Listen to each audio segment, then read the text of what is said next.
Hello students, welcome to Azam classes.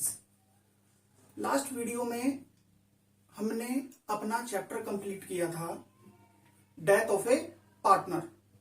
आज की video के अंदर हम अपना चैप्टर स्टार्ट करेंगे dissolution of partnership. Dissolution of a partnership, ये डिसोल्यूशन ऑफ ए पार्टनरशिप क्या होता है, आज हम थोड़ा सा इसके बारे में डिस्कस करेंगे, थोड़ा समझने की कोशिश करेंगे। देखिए, जब किसी एग्जिस्टिंग फर्म के अंदर यानी कोई फर्म चल रही है, कंटिन्यू काम चल रहा है और उस फर्म को बंद कर दिया जाए, खत्म कर दिया जाए। डिसोल्यूशन का मतलब होता है एक तरीके से भंग करना, खत्म करना, शट डाउन करना, बिजनेस को पूरी तरीके से क्या कर देना, बंद कर देना। तो उस स्थिति को कहा जाता है dissolution of a partnership firm. यानी हमने अपनी पार्टनरशिप फर्म को, हमने अपने बिजनेस को पूरी तरीके से क्या कर दिया है, खत्म कर दिया है। आज के बाद अब हम उस बिजनेस के बारे में किसी भी तरह की कोई चर्चा नहीं करेंगे। तो इस स्थिति को कहा जाता है डिसोल्यूशन ऑफ पार्टनरशिप। ठीक है जी, ये थोड़ा सा मैंने आपको अपने शब्दों में समझाने की कोशिश करी। इसका जो सही मीनिंग दिया गया है, इसका जो सही मीनिंग है वो दिया गया है इंडियन पार्टनरशिप एक्ट 1932 के अंदर। क्या कहा गया है उसके अंदर?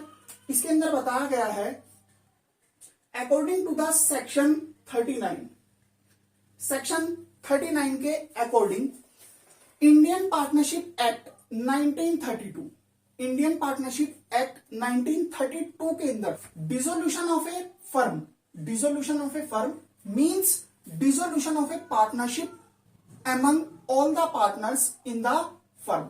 मतलब डिसोल्यूशन ऑफ ए फर्म का मतलब ही एक तरीके से यह है कि पार्टनरशिप फर्म ही क्या हो रही है, हमारी डिसोल्व हो रही है, खत्म हो रही है। एक तरीके से हम ये कह सकते हैं कि डिसोल्यूशन ऑफ फर्म यानी जो हमारी फर्म है, अगर हम उसी को ही क्या कर रहे हैं, खत्म कर रहे हैं, बंद कर रहे हैं, शट डाउन कर रहे हैं, तो एक तरीके से हमारी पार्टनरशिप फर्म ही क्या हो रही है, बंद हो रही है पूरी तरीके से। आज के बाद अब हम उस पर कोई भी चर्चा नहीं करेंगे। ठीक है जी, तो ये तो था डिसोल्यूशन ऑफ पार्टनरशिप का मीनिंग। अब बात आती है modes of dissolution of firm, यानी ऐसे कौन कौन से तरीके हैं, ऐसे कौन कौन से काम हैं जिसकी वजह से हमारी फर्म क्या हो जाती है, डिसोल्व हो जाती है, यानी खत्म हो जाती है। ठीक है जी, तो सबसे पहला है by mutual agreement. By mutual agreement, अगर किसी पार्टनरशिप फर्म के अंदर कई सारे पार्टनर हैं, एग्जांपल एबीसी पार्टनर हैं, 3 पार्टनर हैं और तीनों ने आपस में संबंध बनाए, आपस में बातचीत करी कि भाई अब हम अपना बिजनेस आगे नहीं लेकर के जा सकते, कोई भी कारण हो, XYZ कुछ भी कारण हो सकता है। उन्होंने एक तरीके से अपने आपस में बातचीत करी और उन्होंने ये निष्कर्ष निकाला कि भाई अब हम अपने बिजनेस को आगे लेकर के नहीं जा सकते। तो इस स्थिति के अंदर भी हमारी फर्म क्या हो जाती है, डिसोल्व हो जाती है। तो उसको कहा जाता है म्यूचुअल एग्रीमेंट। ठीक है जी, इसके अलावा बात आती है कंपल्सरी डिसोल्व, यानी अब ये 2 पॉइंट ऐसे हैं, ये 2 पॉइंट ऐसे हैं जिसमें हमारी फर्म क्या हो जाती है, पूरी तरीके से डिसोल्व हो जाती है। यानी इसके अगर ये 2 पॉइंट हैं तो इसमें किसी भी तरह की कोई भी छूट नहीं मिलेगी, किसी भी तरह की कोई भी आपको रिलैक्सेशन नहीं मिलेगा इस स्थिति के अंदर। पहला, व्हेन ऑल द पार्टनर्स और all the partner except one become insolvent, यानी कोई पार्टनर है, एबीसी पार्टनर है, या तो तीनों के तीनों ही क्या हो गए हों, इंसॉल्वेंट हो गए, यानी उनका दिवालिया निकल गया हो, या फिर उन तीनों पार्टनर के अंदर से किसी एक पार्टनर का क्या हो गया हो, दिवालिया निकल गया हो। इंसॉल्वेंसी का मतलब होता है दिवालिया निकलना। ठीक है जी, यानी उसकी लायबिलिटी ज्यादा हो गई है और असेट क्या है उस बंदे की, कम है, तो उस स्थिति को कहा जाता है इंसॉल्वेंसी। ठीक है जी, तो अगर सभी पार्टनर क्या हो गए हैं, इंसॉल्वेंट हो गए हैं, या उन सभी पार्टनर में से एक पार्टनर क्या हो गया है, इंसॉल्वेंट हो गया है, तो उस स्थिति के अंदर हमारी फर्म क्या हो जाती है, कंपल्सरी डिसॉल्व हो जाती है। ठीक है जी।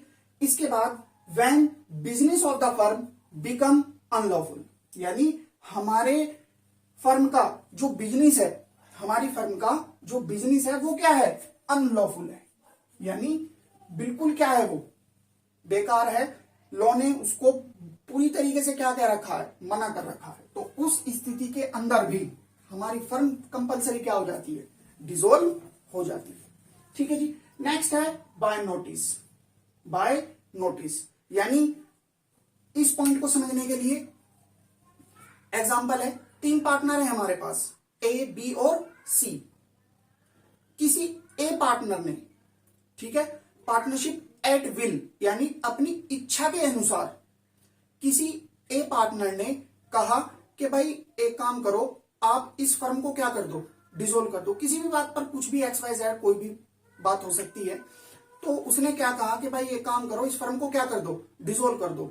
मगर जो बाकी के 2 पार्टनर हैं वो भी उसकी बात से क्या हो गए, सहमत हो गए। ठीक है, उसकी बात से क्या हो गए, सहमत हो गए। तो उस स्थिति के अंदर भी हमारी फर्म क्या हो जाती है, डिसॉल्व हो जाती है बाय नोटिस। उसने क्या करा, एक रिटर्न नोटिस दिया बाकी पार्टनरों को और वो भी उसकी बात से क्या हो गए, सहमत हो गए। तो उस स्थिति के अंदर हमारी फर्म क्या हो जाती है, डिसॉल्व हो जाती है। ठीक है जी। 4th पॉइंट है हमारा on happening of an events. अगर किसी तरह की कोई घटना घट गई है, अगर किसी तरह की कोई घटना घट गई है पार्टनरशिप फर्म के अंदर, तो फर्म हमारी क्या हो जाएगी, डिसॉल्व हो जाएगी। अब वे कौन कौन सी घटनाएं हैं, जैसे कि सबसे पहला है on expiry of the terms for which the firm was constituted, यानी फर्म की कुछ टर्म्स एंड कंडीशन थी, फर्म की कुछ टर्म्स एंड कंडीशन थी, वो क्या हो गई है, एक्सपायर हो गई है। तो उस स्थिति के अंदर भी हमारी फर्म क्या हो जाएगी, पार्टनरशिप फर्म डिसॉल्व हो जाएगी। ठीक है जी। नेक्स्ट पॉइंट है on completion of the venture, यानी वेंचर का मतलब होता है एक तरीके से कोई मकसद। जैसे एग्जांपल के तौर पर कोई हमने कोई कंस्ट्रक्शन करने का कोई अपनी पार्टनरशिप कर रखी थी, जैसे कि पुल वगैरह बनाना या रोड वगैरह बनाना या कोई बिल्डिंग वगैरह बनाना, उसके लिए हमने आपस में कई सारे लोगों ने मिलकर के क्या कर रखी थी, पार्टनरशिप कर रखी थी, और वो हमारा मकसद ही क्या हो गया है, कंप्लीट हो गया है। तो जब हमारा वेंचर कंप्लीट हो जाता है तो उस स्थिति के अंदर भी हमारी फर्म क्या हो जाती है, डिसॉल्व हो जाती है। ठीक है जी। इसके अलावा on death of A partner, यानी पार्टनर क्या हो गए, डेथ हो गई, पार्टनर की डेथ हो गई है। जैसे एग्जांपल के तौर पर 2 पार्टनर हैं, या तो दोनों की ही डेथ हो गई या उनमें से एक पार्टनर की क्या हो गई है, डेथ हो गई है, तो फर्म हमारी क्या हो जाएगी, डिसॉल्व हो जाएगी। ठीक है जी। इस पॉइंट के अंदर लास्ट पॉइंट है on insolvent of A partner. ये तो कोई बताने वाली बात नहीं है, ये पॉइंट यहीं पर ही आ गया था।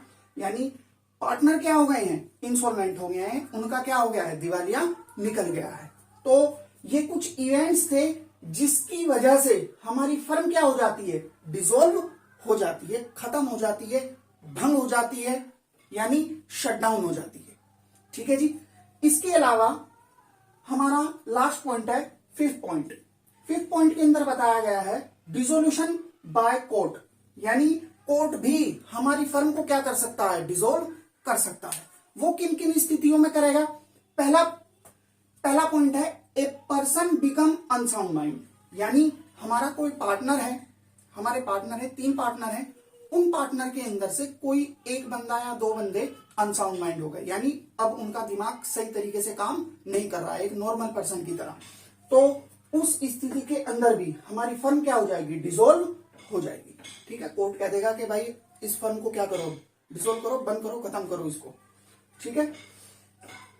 बी पॉइंट है a partner become permanently incapable of his duties.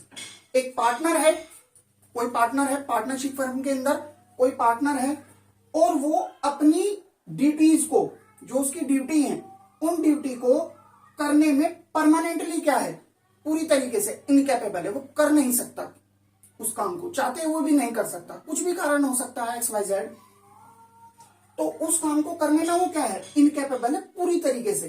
तो उस स्थिति के अंदर भी कोर्ट क्या कह देगा कि आप इस पार्टनरशिप फर्म को क्या करो, डिसॉल्व करो, खत्म करो इसको। ठीक है जी। थर्ड पॉइंट, सी पॉइंट है, a partner is found guilty of misconduct. किसी गलत काम के अंदर कोई पार्टनर पाया जाता है। किसी गलत काम के अंदर, कोई भी काम हो सकता है, फर्म के अंदर भी और फर्म से बाहर भी कोई भी काम हो सकता है, XYZ। तो उस गलत काम के अंदर कोई पार्टनर पाया जाता है, तो उस स्थिति के अंदर भी हमारी फर्म क्या हो जाती है, डिसॉल्व हो जाती है। ठीक है जी। इसके अलावा पार्टनरशिप एग्रीमेंट इज ब्रीच्ड, यानी जैसे पार्टनरशिप एग्रीमेंट होता है, मैंने आपको एडमिशन ऑफ ए पार्टनर के अंदर एक पॉइंट पढ़ाया था, पार्टनरशिप एग्रीमेंट, पार्टनरशिप डीड। ठीक है, ये वही वाला पॉइंट है। तो पार्टनरशिप एग्रीमेंट क्या हो गया है, ब्रीच हो गया है। ब्रीच का मतलब टूटना, पार्टनरशिप एग्रीमेंट ही क्या हो गया है, टूट गया है। ठीक है, तो उस स्थिति के अंदर भी हमारी फर्म क्या हो जाती है, पूरी तरीके से डिसॉल्व हो जाती है, खत्म हो जाती है। ठीक है जी। तो हमने थोड़ा मीनिंग को समझने की कोशिश करी, फिर इसके बाद modes of dissolution of the firm, यानी ऐसे कौन कौन से पॉइंट हैं जिससे हमारी फर्म क्या हो जाती है, डिसॉल्व हो जाती है। अब एक छोटा सा एक लास्ट टॉपिक है, उसको भी थोड़ा सा समझने की कोशिश करते हैं। समझना क्या है, बस थोड़ा सा मुझे बताना है कि इस चैप्टर के अंदर हमें क्या अकाउंटिंग ट्रीटमेंट करना है।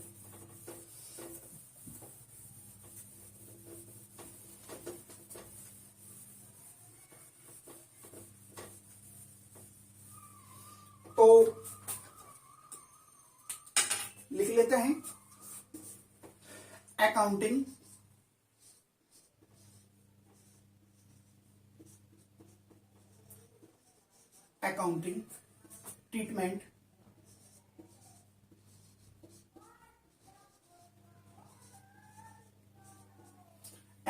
Treatment at the time of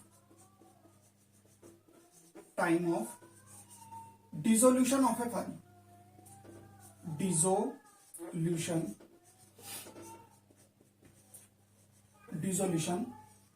of a firm, of a partnership firm लिख लीजिए, पार्टनरशिप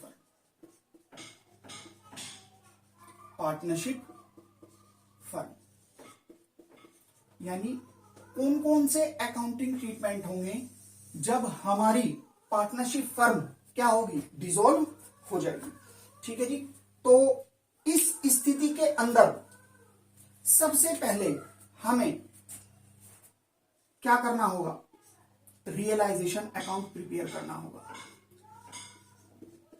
रियलाइजेशन अकाउंट बनाना होगा। ठीक है जी। क्या होता है रियलाइजेशन अकाउंट, क्या इसकी थ्योरी है, किस तरीके से हम इसको प्रिपेयर करेंगे, वो बात बाद में करेंगे। मैं सिर्फ आपको ये समझाने की कोशिश कर रहा हूं कि अकाउंटिंग ट्रीटमेंट क्या होगा जब हम अपनी फर्म को क्या करेंगे, डिसॉल्व करेंगे। तो सबसे पहले हमें क्या बनाना होगा, रियलाइजेशन अकाउंट बनाना होगा। ठीक है जी। इसके अलावा partners capital account,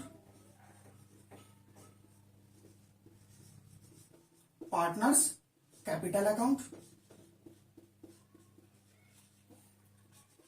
capital account बनाएंगे। इसके अलावा कैश या बैंक अकाउंट में से एक बनाएंगे, कोई सा भी। ठीक है जी। और इसके अलावा हम इस चैप्टर के अंदर एक और अकाउंटिंग ट्रीटमेंट करेंगे, पार्टनर्स लोन अकाउंट का,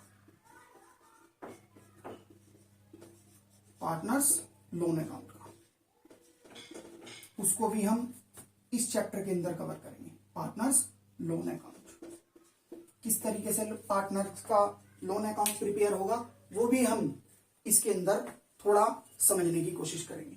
ठीक है जी। बस आज की वीडियो हम यहीं रखते हैं।